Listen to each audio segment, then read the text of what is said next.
अर्जुन के हाथों जब कर्ण को बाण लग गया और कर्ण को जब आभास हो गया कि अब मेरा अंतिम समय आ गया तो उन्होंने भगवान श्री कृष्ण को अपने पास बुलाया और उनसे पूछने लगे, हे माधव, मेरा मन में कुछ प्रश्न है जिसका मैं मरने से पहले समाधान चाहता हूँ और ये समाधान केवल आप ही बता सकते हैं। तब श्री कृष्ण ने कर्ण से बोले, मित्र, जो भी पूछना है पूछ लो। तब कर्ण बोले, हे माधव, जन्मते ही मुझे मेरे माँ ने त्याग दिया। एक अवैध बच्चे के रूप में जन्म लेने में मेरा क्या अपराध था। उसके बाद गुरु द्रोणाचार्य ने मुझे शिक्षा देने से मना कर दिया क्योंकि मैं राधे पुत्र अर्थात सूत पुत्र था। क्षत्रिय होते हुए भी मैं क्षत्रिय ना था, इसमें मेरा क्या अपराध था। भगवान परशुराम ने मुझे सिखाया तो सही, परंतु श्राप दे दिया कि जिस वक्त मुझे उस विद्या की सर्वाधिक आवश्यकता होगी उस वक्त मैं वह विद्या भूल जाऊंगा, क्योंकि उनके अनुसार मैं क्षत्रिय नहीं था। एक बार दुर्भाग्यवश मुझसे एक गाय को बाण लग गया जिससे उसकी मृत्यु हो गई और उसके मालिक ने मुझे श्राप दिया जबकि मेरा कोई दोष नहीं था। इतना ही नहीं, द्रौपदी के स्वयंवर में भी मेरा अपमान किया गया। माता कुंती ने मुझे आखिर में मेरा जन्म रहस्य बताया, किंतु अपने अन्य बेटों को बचाने के लिए जो भी मुझे प्राप्त हुआ है दुर्योधन से ही हुआ है। तो अगर मैं उसकी तरफ से लड़ूं तो मैं गलत कहाँ हूँ? कर्ण के प्रश्नों को सुनने के बाद भगवान कृष्ण ने मुस्कुराते हुए उत्तर दिया और कहा, कर्ण, मेरा जन्म कारागार में हुआ। जन्म से पहले ही मृत्यु मेरी प्रतीक्षा में घात लगाए थी। जिस रात मेरा जन्म हुआ उसी रात माता पिता से दूर किया गया। माधव ने आगे कहा, तुम्हारा बचपन खड्ग, रथ, घोड़े, धनुष्य और बाण के बीच उनकी ध्वनि सुनते बीता। मुझे ग्वाले की गौशाला मिली, गोबर मिला और खड़ा होकर चल भी पाया। उसके पहले ही कई प्राणघातक हमले झेलने पड़े। कोई सेना नहीं, कोई शिक्षा नहीं, लोगों से ताने ही मिले कि उनकी समस्याओं का कारण मैं हूं।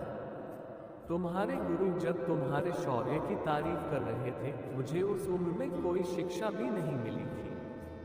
जब मैं 16 वर्षों का हुआ तब कहीं जाकर ऋषि सांदीपन के गुरुकुल पहुंचा। तुमने अपनी पसंद की कन्या से विवाह किया। जिस कन्या से मैंने प्रेम किया वो मुझे नहीं मिली और उनसे विवाह करना पड़ा जिन्हें मेरी चाहत थी या जिनको मैंने राक्षसों से बचाया था। उन्हें जरासंध से बचाने के लिए मेरे पूरे समाज को यमुना के किनारे से हटाकर एक दूर समुद्र के किनारे बसना पड़ा और युद्ध में रण छोड़कर जाना पड़ा, जिसके कारण मुझे रणछोड़ कहा गया। अगर दुर्योधन युद्ध जीतता है तो तुम्हें बहुत श्रेय मिलेगा। धर्मराज युधिष्ठिर अगर जीतते हैं तो मुझे क्या मिलेगा? मुझे केवल युद्ध और युद्ध से निर्माण हुई समस्याओं के लिए दोष दिया जाएगा। प्रभु ने आगे कहा, एक बात का ध्यान रहे, कर्ण, हर किसी को जिंदगी चुनौतियां देती है। जिंदगी किसी के भी साथ न्याय नहीं करती। दुर्योधन ने अन्याय का सामना किया है तो युधिष्ठिर ने भी अन्याय भुगता है, परंतु सत्य धर्म क्या है ये तुम जानते हो। कोई बात नहीं, अगर कितना ही अपमान हो, जो हमारा अधिकार है वो हमें न मिल पाए। महत्व इस बात का है कि तुम उस समय उस संकट का सामना कैसे करते हो। मित्रों, श्री कृष्ण ने कहा कि रोना बंद करो कर्ण, जिंदगी न्याय नहीं करती इसका मतलब यह नहीं होता कि तुम्हें अधर्म के पथ पर चलने की अनुमति है। तो दोस्तों, आपने जाना श्री कृष्ण और कर्ण के बीच का संवाद। अब आपको बताते हैं मृत्यु के दौरान सूर्यपुत्र ने भगवान से क्या मांग की थी। The divine tales unknown stories. Home Mahabharat. जब मरते हुए कर्ण ने पूछा, आखिर मेरा क्या दोष था, फिर श्री कृष्ण ने बताया। महाभारत। जब मरते हुए कर्ण ने पूछा, आखिर मेरा क्या दोष था, फिर श्री कृष्ण ने बताया। द्वारा लिखित डिवाइन टेल्स, अगस्त 30, 2022। मरते समय कर्ण ने भगवान कृष्ण से क्या मांगा? मित्रों, महाभारत का युद्ध ऐसा भयावह युद्ध था जिसमें बहुत से दिग्गज और शक्तिशाली योद्धाओं ने कौरवों और पांडवों की तरफ से लड़ाई लड़ी और अपने प्राण त्याग दिए। उन्हीं दिग्गज शूरवीरों में से एक थे सूर्यपुत्र कर्ण। ये तो सभी को पता है कि उनके जन्म होने के बाद से लेकर मृत्यु तक उन्हें कितनी ज्यादा यातना झेलनी पड़ी थी। अपने साथ हुए इन अन्यायों को लेकर महाभारत के युद्ध में मरते हुए कर्ण ने भगवान श्री कृष्ण से कुछ सवाल किए थे, और आज हम आपको यही बताएंगे कि वो सवाल क्या थे और श्री कृष्ण ने उन सवालों के क्या उत्तर दिए थे। नमस्कार दोस्तों, स्वागत है आपका द डिवाइन टेल्स पर एक फिर से। कर्ण ने पूछा, आखिर मेरा क्या दोष था? अर्जुन के हाथों जब कर्ण को बाण लग गया और कर्ण को जब आभास हो गया कि अब मेरा अंतिम समय आ गया तो उन्होंने भगवान श्री कृष्ण को अपने पास बुलाया और उनसे पूछने लगे, हे माधव, मेरा मन में कुछ प्रश्न है जिसका मैं मरने से पहले समाधान चाहता हूँ और ये समाधान केवल आप ही बता सकते हैं। तब श्री कृष्ण ने कर्ण से बोले, मित्र, जो भी पूछना है पूछो। तब कर्ण बोले, हे माधव, जन्मते ही मुझे मेरे माँ ने त्याग दिया। एक अवैध बच्चे के रूप में जन्म लेने में मेरा क्या अपराध था? उसके बाद गुरु द्रोणाचार्य ने मुझे शिक्षा देने से मना कर दिया क्योंकि मैं राधे पुत्र अर्थात सूत पुत्र था। क्षत्रिय होते हुए भी मैं क्षत्रिय ना था, इसमें मेरा क्या अपराध था? भगवान परशुराम ने मुझे सिखाया तो सही, परंतु श्राप दे दिया कि जिस वक्त मुझे उस विद्या की सर्वाधिक आवश्यकता होगी उस वक्त मैं वह विद्या भूल जाऊंगा, क्योंकि उनके अनुसार मैं क्षत्रिय नहीं था। एक बार दुर्भाग्यवश मुझसे एक गाय को बाण लग गया जिससे उसकी मृत्यु हो गई और उसके मालिक ने मुझे श्राप दिया जबकि मेरा कोई दोष नहीं था। इतना ही नहीं, द्रौपदी के स्वयंवर में भी मेरा अपमान किया गया। माता कुंती ने मुझे आखिर में मेरा जन्म रहस्य बताया, किंतु अपने अन्य बेटों को बचाने के लिए जो भी मुझे प्राप्त हुआ है दुर्योधन से ही हुआ है। तो अगर मैं उसकी तरफ से लड़ूं तो मैं गलत कहाँ हूँ?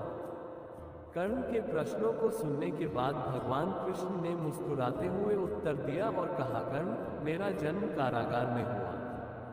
जन्म से पहले ही मृत्यु मेरी प्रतीक्षा में घात लगाए थी। जिस रात मेरा जन्म हुआ उसी रात माता पिता से दूर किया गया। माधव ने आगे कहा, तुम्हारा बचपन खड्ग, रथ, घोड़े, धनुष्य और बाण के बीच उनकी ध्वनि सुनते बीता।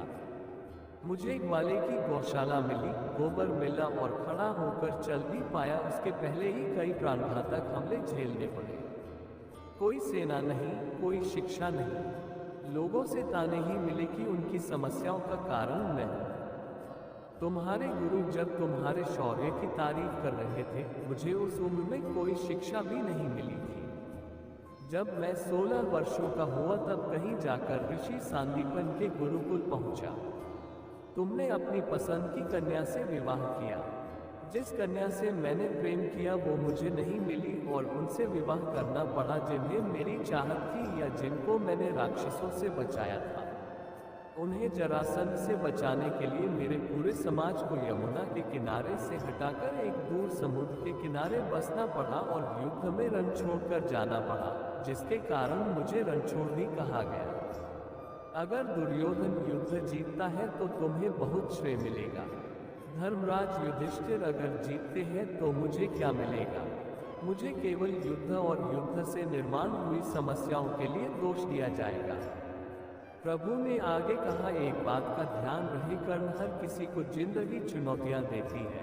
जिंदगी किसी के भी साथ न्याय नहीं करती। दुर्योधन ने अन्याय का सामना किया है तो युधिष्ठिर ने भी अन्याय भुगता है, परंतु सत्य धर्म क्या है ये तुम जानते हो। कोई बात नहीं, अगर कितना ही अपमान हो, जो हमारा अधिकार है वो हमें ना मिल पाए। महत्व इस बात का है कि तुम उस समय उस संकट का सामना कैसे करते हो। मित्रों, श्री कृष्ण ने कहा कि रोना बंद करो, कर जिंदगी न्याय नहीं करती। इसका मतलब यह नहीं होता कि तुम्हें अधर्म के पथ पर चलने की अनुमति है। तो दोस्तों, आपने जाना श्री कृष्ण और कर्ण के बीच का संवाद। अब आपको बताते हैं मृत्यु के दौरान सूर्यपुत्र ने भगवान से क्या मांग की थी। जैसा कि सभी को ज्ञात है कि कर्ण एक दानवीर राजा थे, जिसके कारण श्री कृष्ण ने कर्ण के आखिरी समय में भी उसकी परीक्षा ली और कर्ण से ब्राह्मण के रूप में दान मांगा। तब दानवीर ने दान में अपने सोने के दांत तोड़कर भगवान कृष्ण को दे दिए। इस दानवीरता से प्रसन्न होकर भगवान ने उन्हें वरदान मांगने को कहा। कर्ण ने वरदान के रूप में अपने साथ हुए अन्याय को याद करते हुए अपने अगले जन्म में उसके वर्ग के लोगों का कल्याण करने को कहा। दूसरे वरदान के रूप में श्री कृष्ण को जन्म अपने राज्य में लेने को कहा और तीसरे वरदान के रूप में अपना अंतिम संस्कार ऐसी जगह करने को कहा जिस धरती पर एक भी पाप न हुआ हो। भगवान ने कर्ण के सभी वरदानों को स्वीकार कर लिया, परंतु तीसरे वरदान को लेकर प्रभु चिंता में आ गए और ऐसी जगह सोचने लगे जहां कोई पाप ना हुआ हो। जिसके बाद संपूर्ण धरती पर ऐसे स्थान की खोज की गई, किंतु माधव को ऐसी कोई जगह नहीं मिली जहां पाप न हुआ हो। परंतु मित्रों, श्री कृष्ण अपने वचन से बंधे हुए थे और सिर्फ उनके हाथ ही ऐसे स्थान थे जहां कोई पाप नहीं हुआ था। इसलिए कर्ण का अंतिम संस्कार भगवान ने अपने हाथों पर दुर्योधन के सहयोग से किया और कर्ण को दिए सभी वरदानों को पूरा किया। दोस्तों, इस तरह से दानवीर कर्ण का अधर्म का साथ देने के बाद भी भगवान कृष्ण ने उनका अंतिम संस्कार कर उनको वीरगति के साथ वैकुंठ धाम भेजना पड़ा था। दरअसल महाभारत काल में एक ऐसी शर्मनाक घटना घटित हुई थी जिसने कुत्तों की पूरी जाति का भविष्य ही बदल दिया था। आपको बता दें कि कुत्तों को ये श्राप किसी और ने ही बल्कि पांडवों की पत्नी द्रौपदी ने दिया था। अब सवाल ये उठता कि पांचाली का भला कुत्तों से क्या बैर और उन्होंने कुत्तों को ही ये श्राप क्यों दिया।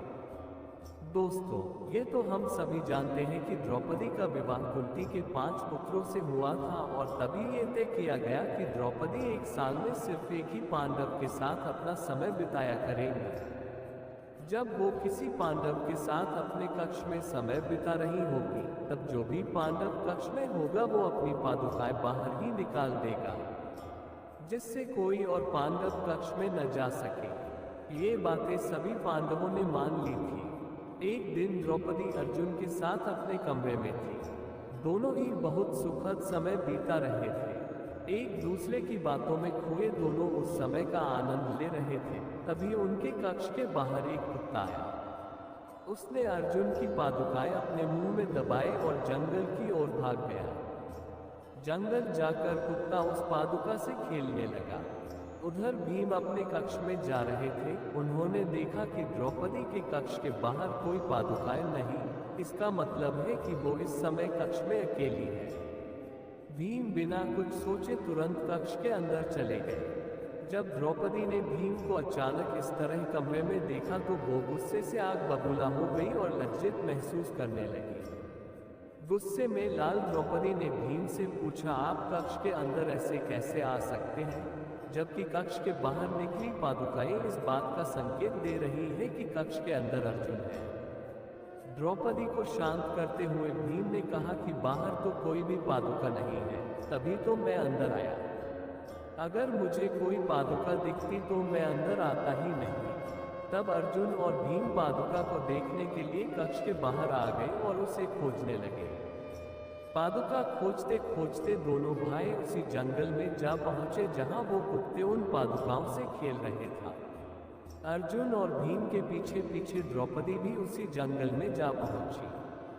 जब उन्होंने उस कुत्ते को पादुका के साथ खेलता देखा, तब गुस्से से भरी द्रौपदी ने ना आप देखा न ताब और कुत्ते को श्राप दे दिया। उन्होंने श्राप देते हुए कहा कि आज तुम्हारी वजह से मुझे भीम के सामने शर्मिंदा होना पड़ा है, इसलिए मैं तुम्हें और तुम्हारी पूरी जाति को खुले में सहवास करने का श्राप देती हूँ। और तभी से ये श्राप कुत्ते आज तक भुगत रहे हैं। हालांकि ये कहानी किसी भी ग्रंथ में नहीं मिलती। इसके 2 कारण, पहला ये इस लोक कथा का कोई प्रमाण नहीं है और दूसरा ये कि सभी जानवर खुले में ही सहवास करते हैं, तो क्या श्राप सिर्फ कुत्ते को ही दिया गया था? यही कारण है कि कुछ लोग इसे सच मानते हैं तो वही कुछ लोग इसे काल्पनिक कथा बताते हैं। आपको बता दें कि कुत्तों से जुड़ी ऐसी और भी कई बातें हैं जो हमारी पौराणिक कथाओं में हमेशा से बताई जाती रही हैं। माना जाता है कि प्रकृति में जब भी कुछ घटित होने वाला होता है तो इसका पता कुत्तों को पहले ही चल जाता है। इतना ही नहीं कहा तो ये भी जाता है कि कुत्तों को भूत प्रेत भी दिखाई देते हैं।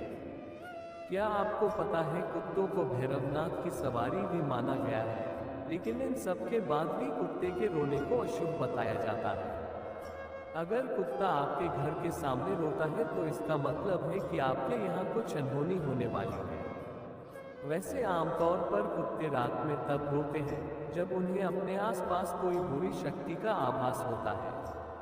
वही ज्योतिष शास्त्र की माने तो कुत्ते को यम का दूत होते हैं।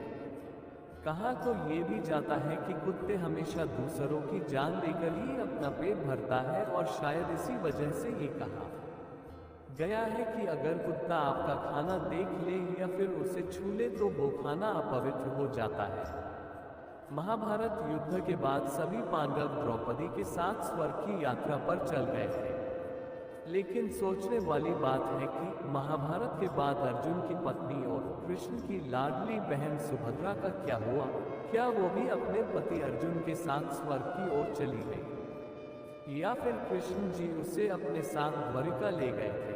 आपको बता दें, महाभारत युद्ध के बाद सुभद्रा न तो अपने पति के साथ स्वर्ग गई और न ही श्री कृष्ण के साथ द्वारिका गई। सबके जान के बाद भी सुभद्रा अपनी बहू उत्तरा के साथ कई सालों तक इंद्रप्रस्थ और हस्तिनापुर में ही रही।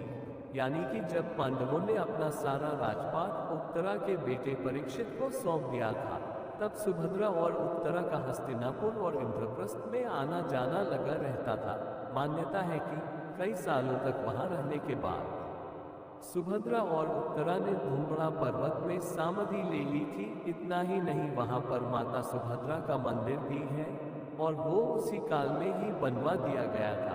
माना जाता है कि उस मंदिर में आज भी माता सुभद्रा की आत्मा वास करती है और माता वहां आने वाले हर भक्त की मनोकामना को पूरी करती है।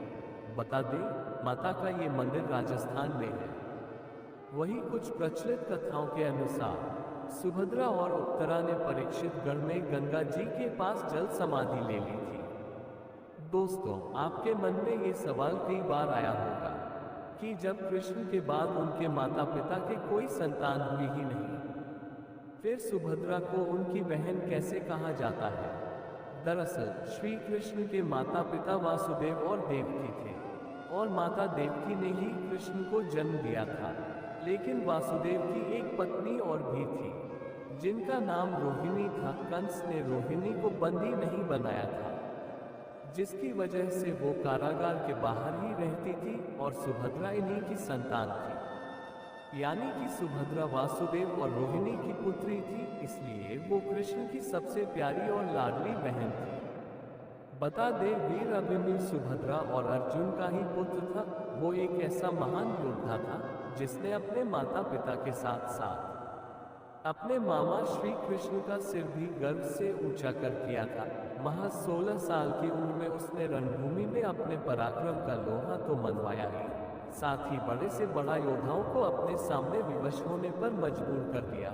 यही कारण है कि इस अकेले योद्धा को मारने के लिए 7 महावीर और अनगिनत सेना का सहारा लेना पड़ा था।